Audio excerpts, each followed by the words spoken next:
Bonjour les amis, j'espère que vous allez bien. On se retrouve pour le début du match entre le Real de Madrid et Benfica. Et de l'autre côté, on a eu le FC Barcelone face à Copenhague. Une soirée qui a été très surprenante, une soirée qui m'a beaucoup surpris. De l'autre côté, on a eu la honte et de l'autre côté, on a eu une remontada.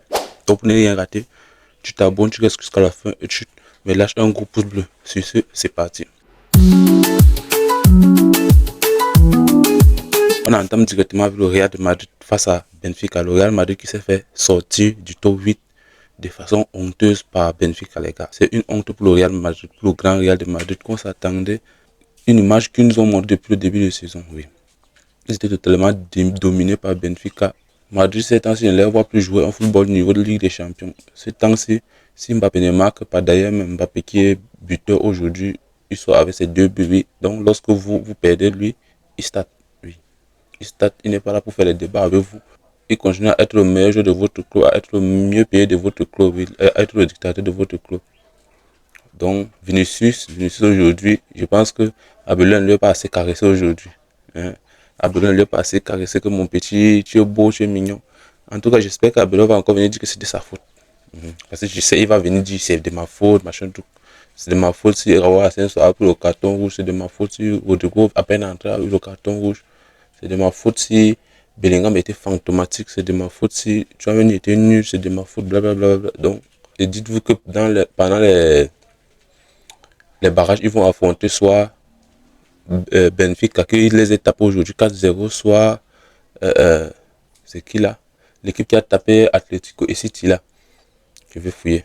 Et mettez-moi le nom en commentaire. Ils ont tapé City et Atlético. C'est eux qui vont affronter. Donc, pour vous dire la vérité, le Real est foutu.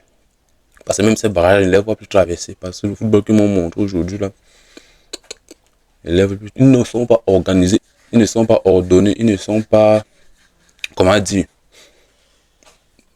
bon bref, ils n'ont pas le niveau du Real de Madrid. Pour moi, aujourd'hui, aucun joueur, à part peut-être Mbappé, aucun joueur parmi eux n'a le niveau de Madrid. Je vous ai toujours, je fais mes analyses de façon objective. J'oublie toujours que je suis barcelonais ou bien je suis madrilène. Donc, en Espagne cette année, pour dire la vérité, en Espagne cette année, je vois plus le Barça un peu plus niveau européen par rapport au Real.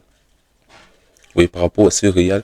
Et dites-vous que c'était c'est le pire Real des dernières années on voit cette année. Mais ils sont quand même deuxième de Liga avec les cas de 1 point, avec le meilleur Barça, l'un des meilleurs Barça. Et ils sont sortis de justesse par un gardien. Dites-vous que si le Real aujourd'hui sort du top 8, c'est à cause du but d'un gardien. Attendez, je vous mets l'image.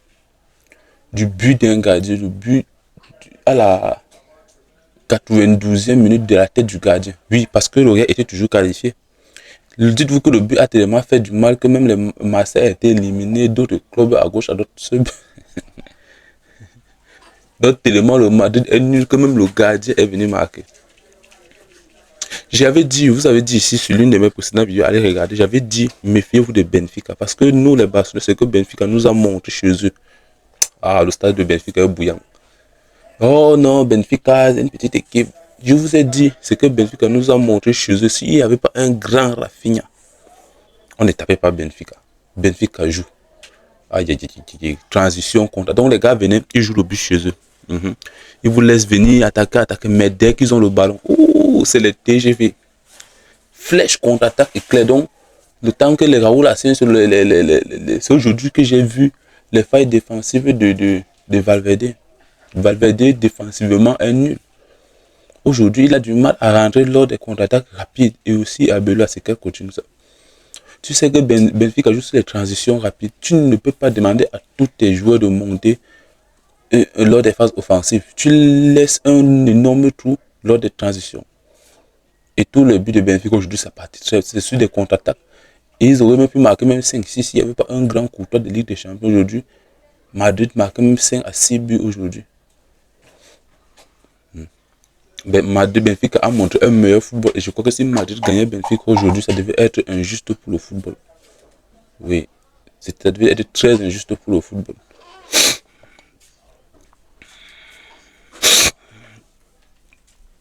Donc, cette équipe de Madrid a besoin d'un énorme chantier.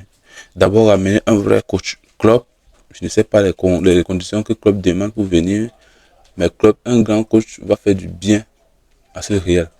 Mourinho aujourd'hui a totalement montré à Belois qu'il n'est pas un coach du niveau de Madrid. Abela, c'est un coach du niveau du championnat, les Levante, les Celta, bref, les Girondins. Il n'est pas au niveau de Liverpool, les hauts des têtes des championnats. Il n'est pas au niveau. Il n'est pas à ce niveau. Il n'est pas au niveau des têtes des championnats. Donc, victoire logique de Benfica face à Madrid. Oui, Madrid qui est 9e. Actuellement, ils vont devoir affronter soit encore le même Benfica, soit l'adversaire, celui qui a tapé City et ATG. Encore une fois, écrivez-moi le nom en commentaire. Et ensuite, on attaque le FC Barcelone face à Copenhague. Ouais. Là-bas, encore, on a encore commencé à bégayer, oui, parce que si on n'encaisse pas d'abord les premiers, on n'est pas content. Oui, c'est une fois qu'on encaisse qu'on commence à jouer un peu football. Première période du Barça, guerre, totalement nul. Ah, moi, je crois même qu'on allait perdre. Moi, je crois parce qu'on était incapable de remonter au score. Le football était donc on a vu le ballon pendant une heure de temps avant de donner une passe devant. Et cette habitude-là, ça commence à m'énerver. Par rapport à l'année passée où on attaquait rapidement, dès qu'on a le ballon, c'est au moins 15 tirs. 15 tirs dans les goals de l'adversaire. Mais cette temps-ci, c'est comme si on avait peur de donner la passe devant. On tourne avec le ballon, on tourne. Hein? À un moment, Copenhague m'a failli nous traumatiser. Heureusement, dès l'entame de la deuxième mi-temps, c'est là où Dani Olmo s'est réveillé. C'est là où Lamine Yamal s'est réveillé. C'est là où Lewandowski s'est réveillé. Immédiatement, ils ont commencé à harceler Copenhague. Et Copenhague aussi, arrêtez un peu de jouer le bus. Vous êtes quand même une grande équipe. Quand vous voyez comme ça, attaquez aussi, libérez les espaces. Mais vous voulez vous entasser devant la suite. Vous pensez que ça allait changer quoi devant Yamal ou bien devant Rashford. Parlons de Rashford. Rashford, actuellement, vraiment, pour moi, c'est le meilleur joueur barcelonais. Le joueur offensif barcelonais par excellence. Il ne s'embrouille pas. Non. Dès qu'il a le ballon, le coup franc qu'il nous met aujourd'hui, je pense que depuis Lionel Messi, il y a eu Ferran Torres et après c'est Rashford. Donc, c'est un joueur complet. Je vous ai toujours dit ça. Rashford, pour moi, c'est un joueur complet et c'est un joueur que j'aime beaucoup. Et Yamal aujourd'hui, je pense bien qu'il est l'un des favoris au Ballon d'Or cette année. Si ce n'est le favori au Ballon d'Or, apparemment, si ce n'est que moi, les journalistes vont lui remettre au Ballon d'Or parce qu'ils sont fatigués de lui voir chaque année au top Ballon d'Or. Rafinha a mis son but sur penalty. Défensivement, on a été un peu solide malgré le fait que Koundé a fait encore une erreur stupide. Je pense que ce gars de Koundé là, il faut un peu lui laisser se reposer parce que l'accumulation des matchs de l'année passée, c'est en train de lui rattraper cette année. Il faut un peu lui laisser se reposer parce qu'il est devenu bête. Il est devenu bête avec le bandeau blanc là sur la tête, c'est comme si vous voyez la blanc au stade. Au milieu du terrain, l'absence de Pedri s'est fait sentir, bien évidemment, s'est fait sentir, mais il y a une grande maîtrise par Frenkie de Jong au milieu du terrain, malgré le fait qu'il est nul, il ne connaît pas donner les passes décisives, il est nul, il tourne seulement avec le ballon. Mais on a pu quand même s'imposer grâce à notre talent offensif. Parce qu'avec Barcelone, tu marques 1, tu vas encaisser 4. Donc ne t'attends pas à dominer totalement Barcelone. Barcelone qui est maintenant actuellement 5e. Je ne sais pas qui vont affronter en cas de 8e de finale. On attend voir. On va faire un début sur ces matchs avant match ici. Donc si tu viens d'arriver, moi c'est Bonal Foot. Je fais des débuts sur les matchs du Real Madrid et du FC Barcelone. Lorsqu'il n'y a pas les matchs, j'ai fait des débuts actualité. Donc pour ne rien rater, tu t'abonnes, tu me lâches un gros pouce bleu, tu partages, ça fait plaisir de d'encourager mon travail. Donc Madrid qui vient de sortir et on aurait droit au barrage. On aurait droit au barrage et Barcelone qui est directement qualifié. Donc c'est comme si le monde s'était inversé. Hier, Madrid était qualifié, Barcelone était 9e. Maintenant, c'est Madrid qui est 9e, Barcelone qualifié.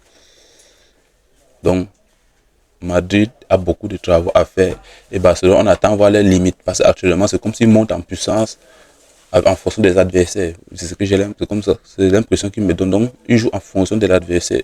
Au début, si l'adversaire joue doucement, ils jouent doucement. Si c'est sans menacer, ils augmentent le niveau, le curseur, et là, l'adversaire est surclassé. Donc, il n'y a pas eu grand chose à dire de l'autre côté, c'était un massacre, oui.